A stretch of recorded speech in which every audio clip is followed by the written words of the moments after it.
ஆங்கிலேயர் வருகைக்கு முன்பு நமது நாட்டில் சாதிகள் இல்லை என்றும் 4 பிரிவுகள் மட்டும்தான் இருந்தது என்றும் ஆங்கிலேயர்கள்தான் சாதிகளை உருவாக்கினர் என்று தமிழக ஆளுநர் RN ரவி பரபரப்பு கருத்து தெரிவித்துள்ளார். சென்னையில் நடைபெற்ற புத்தக வெளியீட்டு விழாவில் கலந்து கொண்டு பேசிய தமிழக ஆளுநர் RN ரவி, பண்டைய பாரதத்தில் இருந்த பண்பாடும் நாகரிகமும் உலகுக்கே எடுத்துக்காட்டாக இருந்தன. மக்கள் எந்த பாகுபாடும் இன்றி ஒற்றுமையாக இருந்தனர் என்று தெரிவித்தார். மேலும் அந்த காலத்தில் சாதி என்கிற முறையே இல்லை. செய்யும் தொழிலுக்கு ஏற்ப பிராமணர், சத்திரியர், வைசியர், சூத்திரர் என 4 பிரிவுகள் மட்டுமே இருந்தன. இவர்களை தவிர முஸ்லிம்கள் இருந்தனர். 1820களில் பிராமணர்கள் கற்றுக் கொடுத்த கல்வி முறைக்கு எந்த கட்டணமும் இல்லை.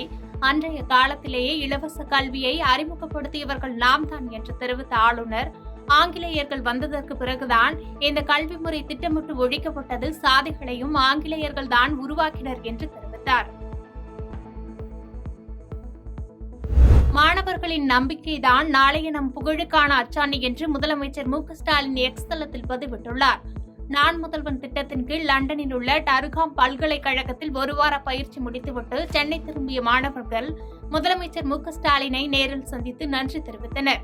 லண்டனில் பெற்ற அனுபவங்களை முதலமைச்சரிடம் பகிர்ந்து கொண்டனர்.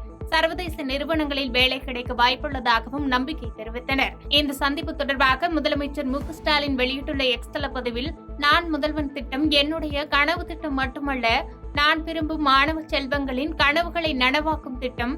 இந்த திட்டத்தின் கீழ் இங்கிலாந்து நாட்டுக்கு சென்று பயிற்சி முடித்து திரும்பிய 25 மாணவர்களை சந்தித்தேன். அவர்கள் தங்களது அனுபவங்களை பகிர்ந்தபோது அவர்களது கண்களில் வெளிப்பட்ட மகிழ்ச்சியையும் உள்ளங்களில் நிறைந்திருந்த நம்பிக்கையும் கண்டேன். அவர்களது நம்பிக்கைதான் நாளைய நம் புகழுக்கான அச்சாணி என குறிப்பிட்டுள்ளார்.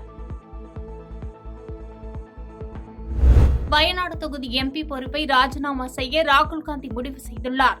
காங்கிரஸ் தலைவர் மல்லிகார்ஜுன கார்கே இல்லத்தில் அக்கட்சியின் நாடாளுமன்ற குழு தலைவர் சோனியா காந்தி, செயலாளர்கள் பிரியங்கா காந்தி, KC வேணுகோபால் ஆகியோர் உடனான ஆலோசனையில் இந்த முடிவு எடுக்கப்பட்டுள்ளது. ஆலோசனைக்கு பிறகு காங்கிரஸ் தலைவர் மல்லிகார்ஜுன கார்கே, ராகுல் காந்தி, பிரியங்கா காந்தி ஆகியோர் கூட்டாக செய்தியாளர்களை சந்தித்தனர். அப்போது பேசிய மல்லிகார்ஜுன கார்கே, பல கட்ட ஆலோசனைக்கு பிறகு வயநாடு தொகுதியில் பிரியங்கா காந்தியை போட்டியிட வைக்க முடிவு செய்துள்ளதாக தெரிவித்தார். அதனைத் தொடர்ந்து செய்தியாளர்களுடன் பேசிய ராகுல் காந்தி, வயநாடு தொகுதிக்கும் தனக்கும் இடையிலான உறவு உணர்வுபூர்வமானது. இந்த முடிவு சுலபமாக எடுக்கப்பட்டதல்ல. வயநாடு மக்களுக்காக தொடர்ந்து உறுதுணையாக நிற்பேன் என்று தெரிவித்தார். பின்னர் செய்தியாளர்களுடன் பேசிய பிரியங்கா காந்தி, வயநாட்டில் போட்டியிடுவது மிகுந்த மகிழ்ச்சி அளிப்பதாகவும், வயநாட்டில் கடினமாக உழைத்து தன்னால் முடிந்தவரை மக்கள் பணியாற்றுவேன் என குறிப்பிட்டார். மணிப்பூரில் வன்முறை சம்பவங்கள் மீண்டும் அரங்கேறிய நிலையில் டெல்லியில் உள்துறை அமைச்சர் அமித்ஷா தலைமையில் ஆலோசனை நடைபெற்றது.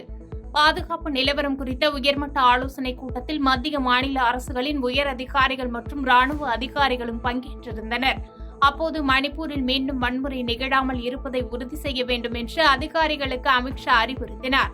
மேலும் மாநிலத்தில் அமைதியை நிலைநாட்ட மத்திய படைகளை வியூக ரீதியாக ஈடுபடுத்த வேண்டும், வன்முறையில் ஈடுபடுபவர்கள் மீது கடும் நடவடிக்கை எடுக்க வேண்டும் என்று கூறியுள்ளார்.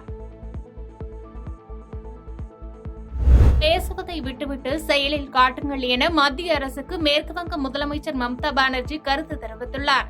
மேற்குவங்க மாநிலம் கஞ்சன்ஜங்கா விரைவு ரயில் மீது சரக்கு ரயில் மோதி விபத்துக்குள்ளான சம்பவத்தில் விரைவு ரயிலில் பயணித்த 15 பேர் பரிதாபமாக உயிரிழந்தனர்.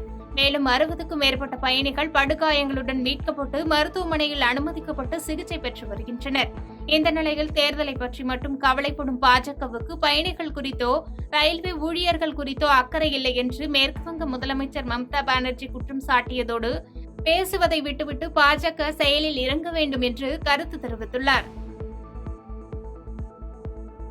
பாதகம் செய்பவரை கண்டால் நாம் பயங்கொள்ளலாகாது பாப்பா, மோதி மிதித்து விடு பாப்பா, அவர் முகத்தில் உமிழ்ந்து விடு பாப்பா.